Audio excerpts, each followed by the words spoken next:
अस्सलामुअलैकुम students, hope you will be fine. Okay students, last video में हम लोगों ने एक्टिविटी नंबर 5 तक पढ़ा था बेटा। आज हम लोग एक्टिविटी नंबर 6 से स्टार्ट करेंगे। Activity number 6 page number 11। Activity number 6 है read any 2 story books from the given list and right short reviews on them, what you like in them, which you don't like, anything you learn from these books. अब इन 3 books में Charlie and the chocolate factory, the lion, the which and the wardrobe और third है Matilda. इन 3 story books में से आपने कोई सी 2 story books या फिर कोई एक स्टोरी बुक जो है आपने रीड करके उसके बारे में रिव्यू लिखना है। रिव्यू इस तरह से आपने लिखना है कि आप उसमें क्या क्या चीज़ें आपको अच्छी लगी हैं, क्या क्या चीज़ें आपको अच्छी नहीं लगी हैं, या फिर आपने उससे क्या सीखा है, ये आपने लिखना है।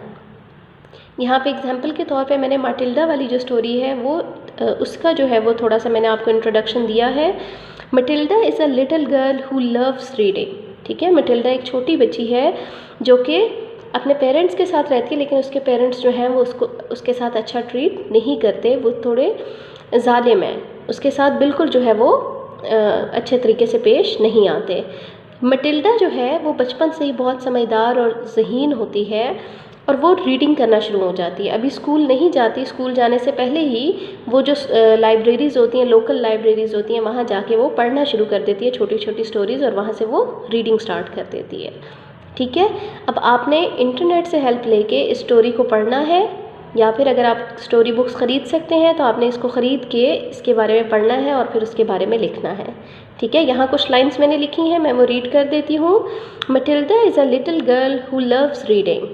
Her parents do not treat her in a good way. They are very cruel, but Matilda is always cheerful. ठीक है, वो हमेशा खुश रहती थी, सबके साथ अच्छे तरीके से पेश आती थी। In this story, I like the patience, tolerance, determination and humor of Matilda. ठीक है, इस स्टोरी में आपको क्या अच्छा लगा है वो आपने लिखना है। I don't like the unfair and cruel behavior of Matilda's parents. I don't like the dishonesty of Matilda's father in the cars business. Matilda के जो फादर थे वो गाड़ियों का कारोबार करते थे और वो ज़्यादातर ऐसी गाड़ियाँ बेचते थे जो कि जंक हैं। ठीक है, उनको जो है वो थोड़ा सा रिपेयर करके और वो ज़्यादा पैसों में बेच देते थे। वहाँ पे बेईमानी से काम करते थे, ईमानदारी से काम नहीं करते थे। मटिल्डा जो है वो अक्सर उनसे बदला लेने के लिए उनको जो है वो उनके साथ मजाक करती होती थी। एक दफ़ा उसने ऐसा किया कि अपने जो फादर की जो हैट है उसमें ग्लू डाल दी।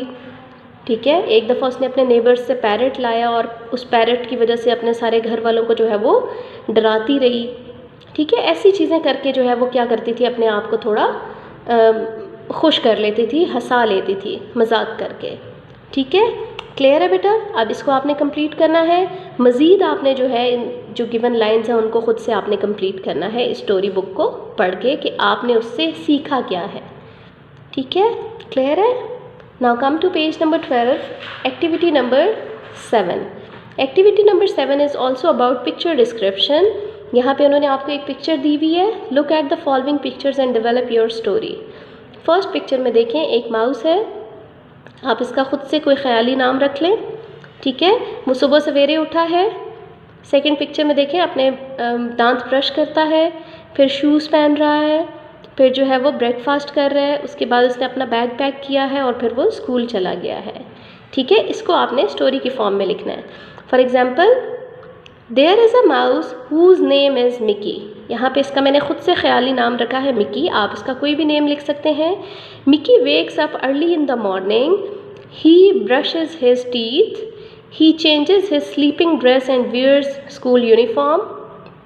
ठीक है, उसके बाद आपने ख़ुद से लिखना है he wears shoes, he did his breakfast, he packs up his bag and then he went to school. ठीक है, इस तरह से आपने इसकी जो 3 जो पिक्चर्स हैं उनको मैंने डिस्क्राइब कर दिया है। जो रिमेनिंग 3 पिक्चर्स हैं आपने उनको अपने वर्ड्स में ख़ुद से डिस्क्राइब करना है। Clear? Okay students, now come to page number 13, activity number 8। Activity number 8 is imagine that your aunt came from abroad and brought many presents. Presents कहा जाता है गिफ्ट्स को, तहफ़। Write a letter to thank her for present. आपने letter लिखना है जिसमें आप अपनी आंट को थैंक यू कह रहे हैं। सबसे पहले देखें बेटा लेटर का पैटर्न क्या होता है, एग्जामिनेशन हॉल, उसके बाद कॉमा लगाना है आपने, फिर सिटी ABC, सिटी का नेम आपने नहीं लिखना, ABC लिखना है, कैपिटल लेटर्स में लिखना है, फिर आपने डेट लिखनी है, जैसे आज की डेट है तो 20 जून, मंथ नेम जो है वो आपने पूरा लिखना है और उसका फर्स्ट लेटर कैपिटल लिखना है, उसके बाद कॉमा लगा के फिर आपने ईयर लिखना है, फॉर एग्जांपल 2023, और एंड पे आपने फुल स्टॉप डालना है। ठीक है, फिर आप इसको कहा जाता है हेडिंग, फर्स्ट 2 लाइंस को एग्जामिनेशन हॉल और सिटी ABC को कहा जाता है द हेडिंग, इसको कहा जाता है डेट।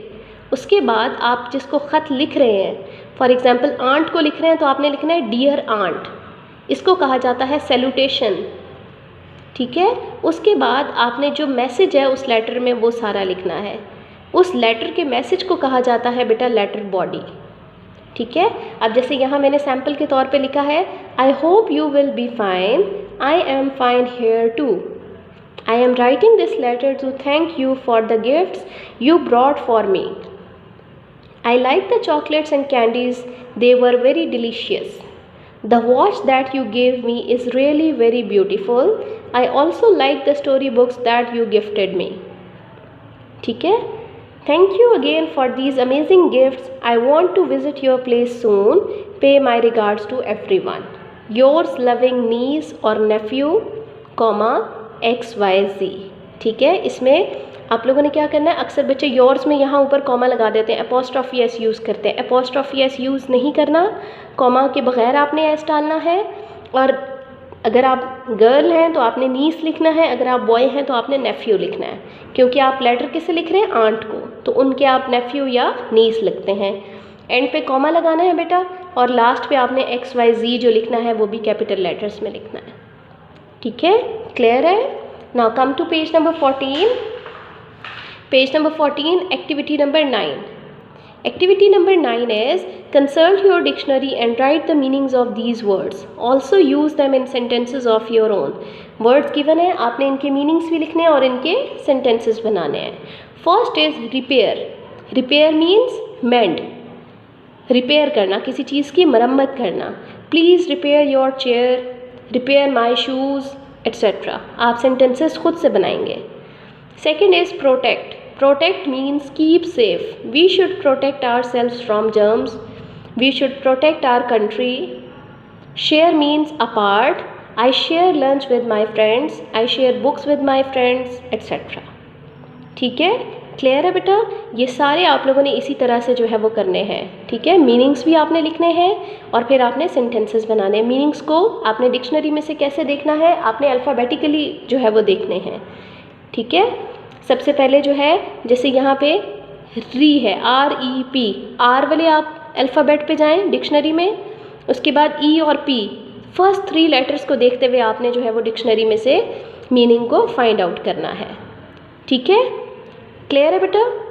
कुछ सेंटेंसेस जो है मैंने यहाँ पे मीनिंग्स और सेंटेंसेस छोड़ दिए हैं, ये आप लोगों ने खुद से फिल करना है। ओके, नाउ नंबर 10 है पेज नंबर 16 पे। एक्टिविटी नंबर 10 है read each sentence below. If it is a simple sentence then write simple sentence, if it is a compound sentence write compound sentence. अब बेटा simple sentence क्या होता है और compound sentence क्या होता है। कंपाउंड सेंटेंस सबसे पहले देखते हैं। कंपाउंड सेंटेंस हमारे पास ऐसा सेंटेंस होता है जो 2 क्लॉजेस से मिलके बना हुआ होता है। क्लॉज होते हैं जो मीनिंगफुल पार्ट ऑफ सेंटेंस हो। फॉर एग्जाम्पल इस सेंटेंस में देखिए हमारे पास फर्स्ट क्लॉज है John went to the show. Second clause हमारे पास क्या है, ही फॉरगॉट हिज वॉलेट। ठीक है, ये 2 क्लॉजेज हैं, दोनों मीनिंगफुल पार्ट ऑफ सेंटेंसेस है ना। 2 क्लॉजेज से मिलके एक सेंटेंस बना हुआ है और ज्वाइन किससे हुआ हुआ है, बट वर्ड यूज़ हुआ हुआ है। बट हमारे पास क्या कहलाता है, कंजंक्शन से। कंजंक्शंस कहा जाता है जॉइनिंग वर्ड्स को। ऐसे वर्ड्स जो 2 क्लॉजेस को, 2 पार्ट ऑफ सेंटेंसेस को जोड़ते हैं वो कंजंक्शंस कहलाते हैं। फॉर एग्जाम्पल बट, एंड, और, बिकॉज, फॉर, एट्सेट्रा।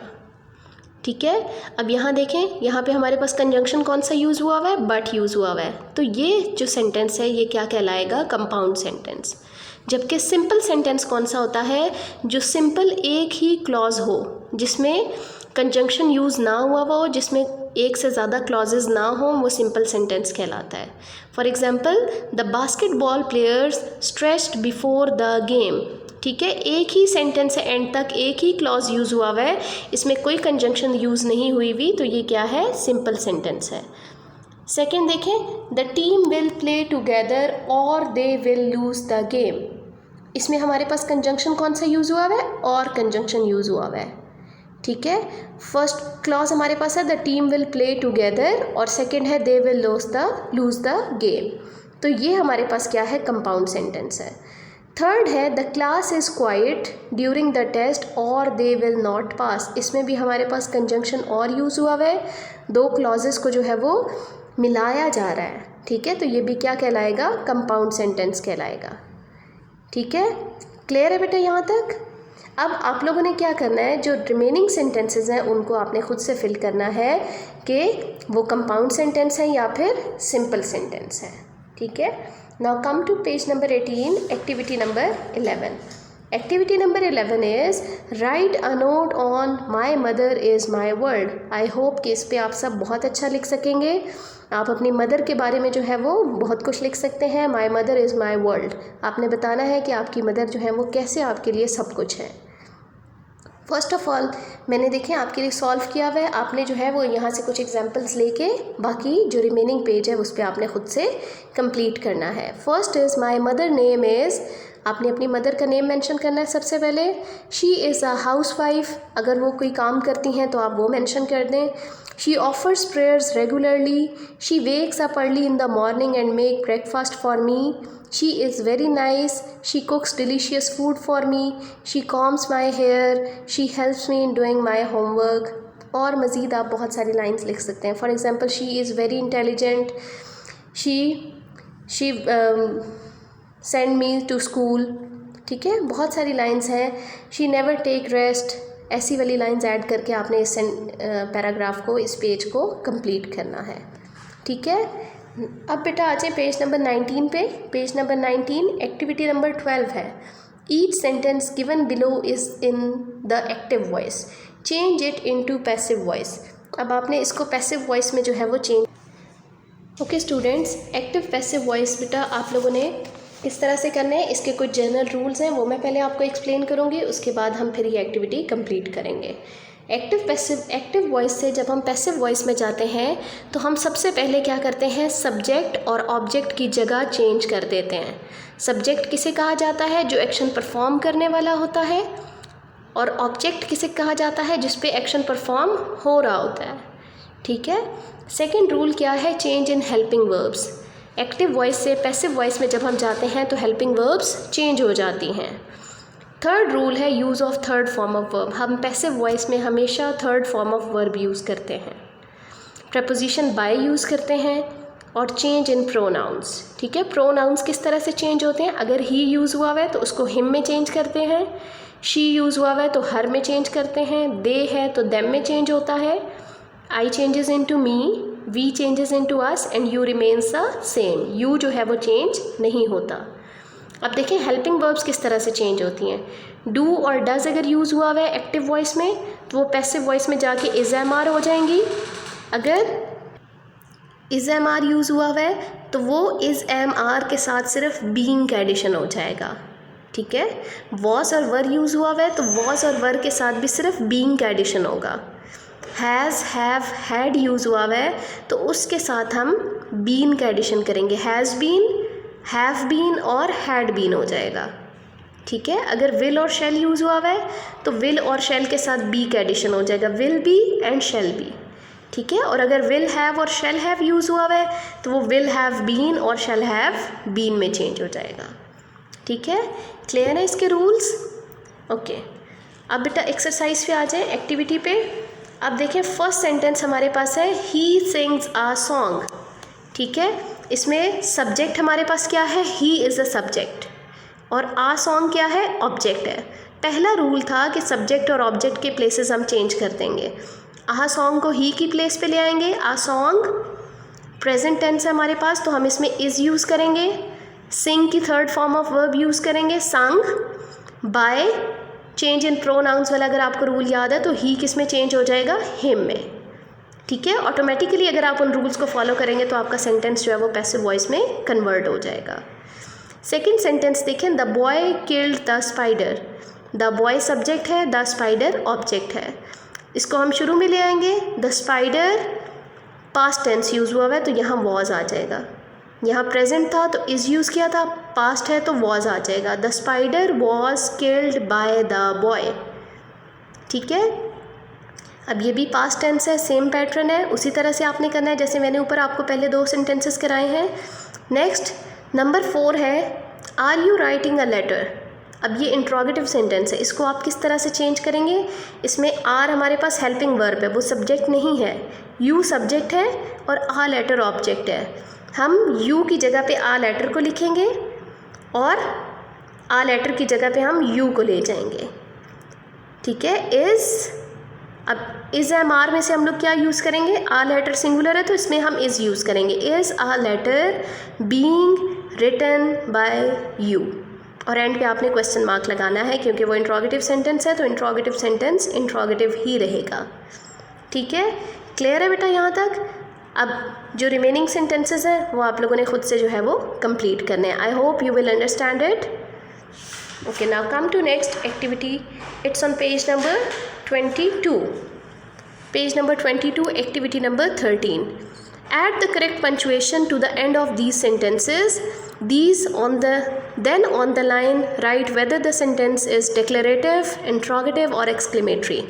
अब आपको पता होना चाहिए कि ये डिक्लेरेटिव सेंटेंसेस, इंट्रोगेटिव और एक्सक्लेमेटरी कौन से होते हैं। डिक्लेरेटिव सेंटेंसेस होते हैं जिनमें कुछ डिक्लेयर किया जा रहा होता है, कुछ बताया जा रहा होता है, जो सिंपल स्टेटमेंट की फॉर्म में होते हैं वो डिक्लेरेटिव सेंटेंसेस कहलाते हैं, और इनके एंड पे हम फुल स्टॉप डालते हैं। ठीक है, next is interrogative sentence. Interrogative sentences होते हैं सवालिया जुमले, ठीक है, जिनके एंड पे हम क्या यूज़ करते हैं, mark of interrogation, question mark जिसको हम कहते हैं। ठीक है, इसके एंड पे क्वेश्चन मार्क आ जाएगा। एक्सक्लेमेटरी सेंटेंसेस होते हैं जिनमें कोई सडन इमोशंस एक्सप्रेस किए जा रहे होते हैं। For example, hurrah we won, alas I have lost the match. ठीक है, ऐसे सेंटेंसेस जिनमें कोई सडन इमोशंस को एक्सप्रेस किया जाता है वो एक्सक्लेमेटरी सेंटेंसेस कहलाते हैं, और इनके एंड पे हम एक्सक्लेमेशन मार्क यूज़ करते हैं जो कि इस तरह का होता है। ठीक है, okay, first sentence is do you like chewing gum. ठीक है, इसके एंड पे क्वेश्चन हो रहा है ना, तो इसके एंड पे हम क्या यूज़ करेंगे, क्वेश्चन मार्क, और ये सेंटेंस की कौन सी टाइप है, इंट्रोगेटिव। ठीक है, second is due dropped his book. Due dropped his book, full stop. ठीक है, कुछ डिक्लेयर किया जा रहा है, कुछ बताया जा रहा है, तो यहाँ पे हम डिक्लेरेटिव सेंटेंस लिख देंगे। Next, what a beautiful day. देखें, किसी सडन इमोशन को एक्सप्रेस किया जा रहा है ना, खुश हो रहा है वो, उसके एंड पे हम एक्सक्लेमेशन मार्क लगाएंगे और आगे इसकी टाइप लिख देंगे एक्सक्लेमेटरी सेंटेंस। ठीक है, अब रिमेनिंग सेंटेंसेस बेटा आप लोगों ने खुद से फिल करने हैं, पंचुएशन मार्क भी यूज़ करने हैं और इसकी टाइप भी लिखनी है। नेक्स्ट पेज पे आ जाएं, page number 23। Write your own interrogative, declarative and exclamatory sentences. यहाँ पे मैंने अभी आपको एक्सप्लेन किए हैं कि इंट्रोगेटिव, डिक्लेरेटिव और एक्सक्लेमेटरी सेंटेंसेस कौन से होते हैं। आपने इनकी एग्जाम्पल्स लिखनी है। इंट्रोगेटिव सेंटेंस में what is your name, where do you live. ठीक है, ऐसे सेंटेंसेस आप लिख सकते हैं। डिक्लेरेटिव सेंटेंस में I have done my homework, I have taken my breakfast. ठीक है, ऐसे सेंटेंसेस। एक्सक्लेमेटरी सेंटेंस में hurrah we have won the match, alas I have lost my book, या alas I have lost my badge, alas I am ruined। ठीक है, ऐसे वाले sentences आपने लिख के इन लाइंस को कंप्लीट करना है। ठीक है, okay students, take care of yourself and always obey your parents. I hope you will understand today's topic. अस्सलाम वालेकुम students, I hope you are doing well. Today I am going to discuss Computer Science Summer Pack for Grade 5. बेटा open your page number 8. Use the word below to label the parts of computer. बेटा आपको कुछ यहाँ पे word bank दिया हुआ है, उसको देखते हुए आपने कंप्यूटर के डिफरेंट पार्ट्स को लेबल करना है, जैसे कि मॉनिटर, बेटा फर्स्ट आपके पास है मोनीटर। अब इसमें से देखिए मोनीटर कौन सा है, जी ये आपके पास क्या है, मोनीटर। ठीक है, आप यहाँ पे राइट कर दें मोनीटर। सेकंड आपके पास आ जाता है माउस। तो बेटा आप यहाँ इस पिक्चर में देखें कि माउस आपको कहाँ नज़र आ रहा है, जी ये, तो आप यहाँ पे राइट कर दें माउस। ठीक है, नेक्स्ट आपके पास आ जाता है कीबोर्ड। बेटा कीबोर्ड इस पिक्चर में कौन सा आपके पास, ये। ठीक है, ये आप यहाँ पे कीबोर्ड माउस करते हैं। जी बेटा नेक्स्ट आप मुझे बताएं कि यहाँ इसमें से स्पीकर कौन सा है, जी बेटा ये आपके पास क्या है, स्पीकर। और लास्ट वन आपके पास इसमें से कंप्यूटर जो है आपके पास कौन सा है, ये आपके पास कंप्यूटर है। ठीक है, नेक्स्ट आपके पास है computer like a one in the picture और sometimes called a work station if they are attached to a network. बेटा सबसे पहले आपको नेटवर्क का पता होना चाहिए। नेटवर्क क्या होता है, बेटा नेटवर्क आपके पास होता है दो या दो से ज़्यादा कंप्यूटर्स जो कनेक्ट होते हैं to share the information, data share करने के लिए थ्रू इंटरनेट के थ्रू भी आप अपने डाटा को शेयर कर सकते हैं और आप उसके केबल्स के थ्रू भी शेयर कर सकते हैं। ठीक है बेटा, इस लाइन में आपको बताया हुआ है कि अगर आपका कोई कंप्यूटर, ठीक है, अगर आपका कंप्यूटर नेटवर्क के साथ अटैच कर दिया जाए तो वो क्या होता है, वर्क स्टेशन होता है। ठीक है, ओपन पेज नंबर 9। टॉपिक आपके पास है पैराफेरल्स। बेटा पैराफेरल्स सबसे पहले मैं आपको बताऊंगी कि पैराफेरल्स क्या होती हैं। बेटा all the computer components that's attach to a computer, वो सारे के सारे कंपोनेंट्स जो कि आपके कंप्यूटर के साथ अटैच होते हैं और कंप्यूटर सिस्टम उसको कंट्रोल कर रहा होता है। ठीक है, ये कंप्यूटर के बेटा कोर कंपोनेंट्स होते हैं। अगर आप इनको कंप्यूटर के साथ अटैच करना चाहते हैं तो आप अटैच कर सकते हैं। ठीक है, अगर नहीं अटैच करते तो बेटा इससे कंप्यूटर पे कोई इफेक्ट नहीं आता। जैसे कि आपके पास प्रिंटर, बेटा प्रिंटर भी आपके पास क्या है, पैराफेरल डिवाइस है। ठीक है, अब बेटा प्रिंटर अगर आप अपने कंप्यूटर के साथ अटैच करेंगे तो बेटा उससे क्या होगा कि आप प्रिंटर बेसिकली क्या कर रहा होता है कि आपके जो भी इंफॉर्मेशन होती है अभी कंप्यूटर की वो आपको पेपर पे प्रिंट करता है। ठीक है, तो बेटा अगर आप इसको कंप्यूटर के साथ अटैच नहीं करते तो आपके कंप्यूटर की फंक्शनलिटी पे कोई फर्क नहीं पड़ता, आपका कंप्यूटर बिल्कुल ठीक वर्क करेगा। ठीक है, और बेटा आपके पैराफेरल डिवाइसेस में आपके पास इनपुट डिवाइसेस भी आ सकती हैं, आपके आउटपुट डिवाइसेस भी आ सकती हैं। ठीक है, अब क्वेश्चन आपके पास है identify the device and right it's name. बेटा आपने ये जो आपको डिवाइसेस नज़र आ रही हैं इन डिवाइसेस के आपने नेम मेंशन करने हैं। ठीक है, which peripheral input information into a computer label in and which peripherals output information out of a computer label out. बेटा आपने सबसे पहले तो आपने जो नेम मेंशन कर दिए और फिर बेटा इसके बाद आपने बताना है कि कौन सी डिवाइस इनपुट है तो आप उसके आगे इनपुट लिखेंगे और कौन सी डिवाइस आपके पास आउटपुट है आप उसके आगे आउटपुट लिखेंगे। ठीक है, जैसे कि फर्स्ट आपके पास डायग्राम है, ये आपके पास डायग्राम है प्रिंटर की। ठीक है, तो आपने नेम मेंशन कर दिया प्रिंटर। अब बेटा ये प्रिंटर इनपुट डिवाइस है या आउटपुट डिवाइस है। ठीक है, ये मैंने आपको सेकंड वीडियो बनाई हुई है, बेटा आप उसको दोबारा से जाके देखिएगा, अब इन सबको एक्सप्लेन किया हुआ है। ठीक है, तो बेटा ये आपके पास आउटपुट डिवाइस है तो आप यहाँ पे क्या लिखेंगे, आउट। ठीक है, नेक्स्ट बेटा आपके पास आ जाता है कैमरा। बेटा कैमरा यूज़ होता है किसी पिक्चर्स को कैप्चर करने के लिए। ठीक है, तो बेटा ये क्या आपके पास इनपुट डिवाइस है। ठीक है, नेक्स्ट आपके पास आ जाता है स्कैनर। बेटा स्कैनर आपके पास क्या है, इनपुट डिवाइस है। ठीक है, और लास्ट वन आपके पास है ये हेडफोन। बेटा हेडफोन आपके पास क्या है, आउटपुट। तो बेटा यहाँ पे आप क्या लिखेंगे, out. Welcome class, starting your activity number 5 in which you are to differentiate between the muscles that are voluntary and involuntary. Voluntaries are the movement or the muscles that are under our control. Like if we can control our movement of hand, then the movement of hand come under voluntary action, and the movement that are not in our control like blinking of eye, so it is involuntary action. So you are supposed to answer these, that which of the muscles are involuntary and which of these muscles are voluntary. So the number 1 is of heart. Heartbeat is not in our control. We can't control our heartbeat, so it is involuntary action. And the function or the movement of stomach is again not in our control, so it is also involuntary. So you are now going to answer that either the movement of our muscle or of our arm is under our control or not. If it is, then you are going to mention voluntary over here, and if it is not, then you are going to mention involuntary over there.